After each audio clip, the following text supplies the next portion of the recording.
Well, howdy there, beautiful humans, and welcome to an exciting development within the Cosmic Shake saga. Because I know what you're gonna say. You're gonna be like, Riders, stop clickbaiting us. I'm like, well, I am admittedly like sort of clickbaiting with some of these thumbnails. Like, honestly, I'm just having some fun with these thumbnails. Like, I think making an M-rated thumbnail for Cosmic Shake was kind of funny. But anyway, I actually do have some solid news, I think. I mean, depends on how reliable this database is, but in the past it's given us some info before on official titles, and so I think that this is going to be pretty legit because this is actually something put in by Purple Lamp themselves. And so I'm like, well, why would Purple Lamp put this in if it wasn't like the real thing, right? So basically, first of all, a ton of y'all actually alerted me about this, and so I want to give proper credit where it's due. There were two users discussing it within my Discord server, Oswarudo and Spongy5. There's also Cartoonish Weeb who sent me a DM about this, and also Strudo Dude's cool channel in my comment section let me know about this as well. And so thank you all so much for letting me know about this, keeping me in the loops. You know, I'm not as young as I used to be, and so keeping up with the kids these days can be a little difficult. So honestly, thank you all so much. I mean, this channel wouldn't be what it is without you all, so I really appreciate it. But let's basically get the rundown of what we're talking about. And so there is this website called SteamDB that basically helps to give us information on all of the database entries put into the Steam app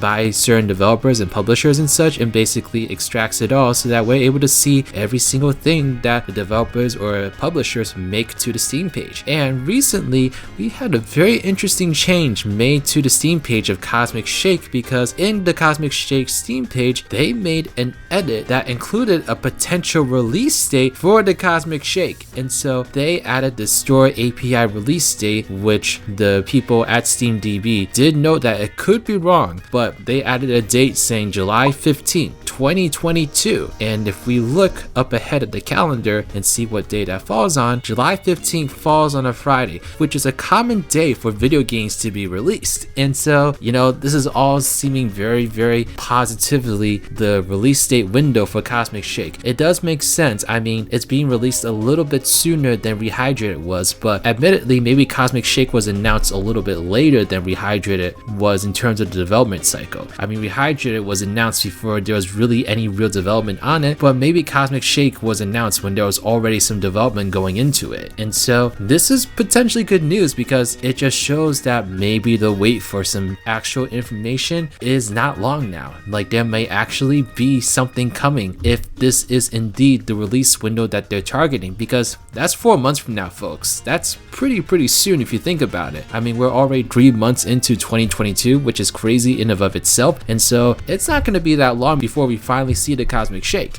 And so I'm really hopeful that this is the release window. I mean, it seems pretty likely in terms of a realistic release date for the Cosmic Shake. I'm just a little sad that we still haven't seen anything on the game despite it being announced in September. I mean, this drought, man, this drought is just terrible. But maybe there is light at the end of the tunnel and we may actually see something coming really soon. But let me know your thoughts in the comment section below. What do you think about July 15, 2022 as a release date for the Cosmic Shake? Do you think it's a great release date? Do you think it's a little bit too soon? Do you think it's a little bit too late? Do you actually want to see this game sooner? I mean, I don't know. You all let me know your thoughts in the comment section below. And since I have you here and you all love spongy stuff, stick around and I'm gonna show you the first couple minutes of my Nickelodeon crossover video where I basically talk about a ton of different Nickelodeon crossover games. If you like what you're seeing, then be sure to click on the link at the end of the video that will take you to the rest of the video. But alright, y'all, this is Riders, riding out. Oh, hey beautiful human, I'm RidersDX and I'm just working my interdimensional portal. Why, you may ask? That's because crossovers are literally amazing. Literally my anti-kryptonite. One of the surefire ways to get some easy revenue is to bring a bunch of major properties together for a shared epic endeavor where different heroes typically team up to defeat a common enemy. It's such an enticing concept, we've certainly seen these projects take over all sorts of media from gaming to movies. Nickelodeon is by far the children's network that understood this the most, as on top of all their animated crossover specials, they have an avalanche of games that embody these crossover adventures. Last year I covered their major action adventure titles, but there are so many more beyond that span across all kinds of genres. Since I've taken about 100 modules at work about diversity and inclusion, I thought it was only fair to bring work home and talk about all these crossover Nickelodeon games. And since we've also discussed that crossovers are basically amazing, I thought what better way to spice up this discussion by having a crossover of my own. The Riders Cinematic Universe is a bustling metropolis with millions of interdimensional members all across the interdimensional realm. So I booted up Good Old Reliable here just so we can pull in some guests for this video. You sure it's a good idea to just randomly pull alternate versions of yourself unannounced? Well, when you put it that way.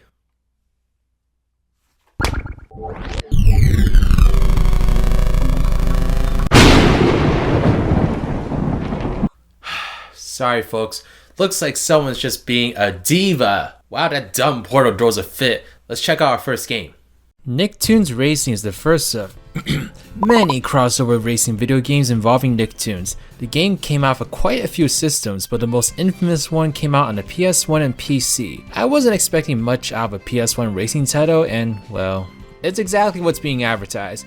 You get to play characters from 5 or so franchises here, so it's definitely got a good amount of variety for its time. It actually technically has more variety than a racing game released almost 20 years later, but we'll get to that. By the way, it is so odd to see SpongeBob at the back of a character roster. Oh, little did all those other Nicktoons know. There's a fair amount of tracks here as well, but you'll have to unlock most of them by playing the cups, which isn't too much to ask as you're essentially just playing through the tracks to unlock more of them. As for how the game controls though, well, it's not a hot mess per se, but it definitely could use some work. Probably the biggest criticism I could give the game is how slippery it can feel. I had moments while playing it where I just got stuck in a wall and then I had to awkwardly slowly back up to return to the action. I simply didn't know how that happened. Also, there's not much complexity in terms of mechanics. You're practically just accelerating and slowing down as you get through the course. The game could have used the drift system from Crash Team Racing to spice things up, as the game does have a similar feel to it. Hell, it even has a jump button, but it's practically useless in the game unless there's a huge mechanic I'm missing here.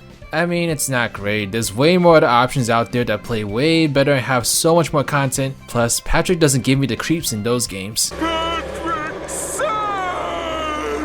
But I still had a fun time with this one, as it feels like an interesting relic of its time. I would say it's totally worth checking out if you're curious, but don't expect to tout it as the next coming of Christ.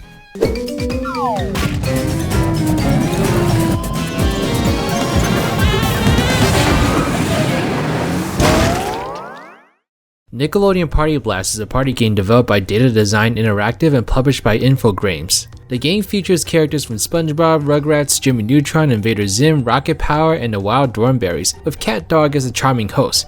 I mean seriously, they've got more chiseled features than Ryan Seacrest, I'm telling ya. As awkward as it may look, I actually found the CGI intro to be pretty charming. I think it's just cool to see these various Nicktoons put together in a short clip like this, and shows that a fun experience is yet to come.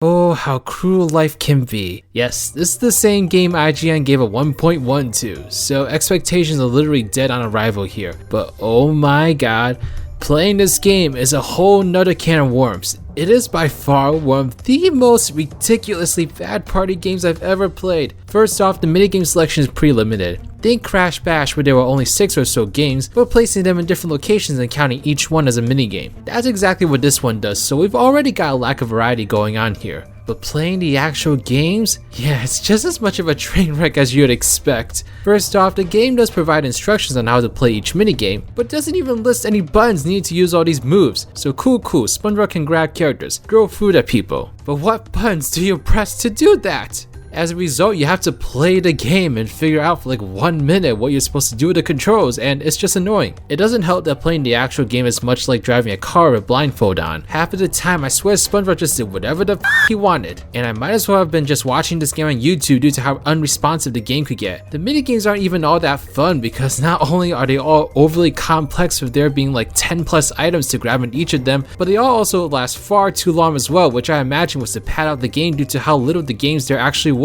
Listen, I'm all for a fun Nickelodeon party game, but you have got to set a higher bar than this. This is honestly one of the worst licensed games I've ever played, and it stinks. The only thing I can praise this game for is how absolutely godlike Dog looks like in a bow tie.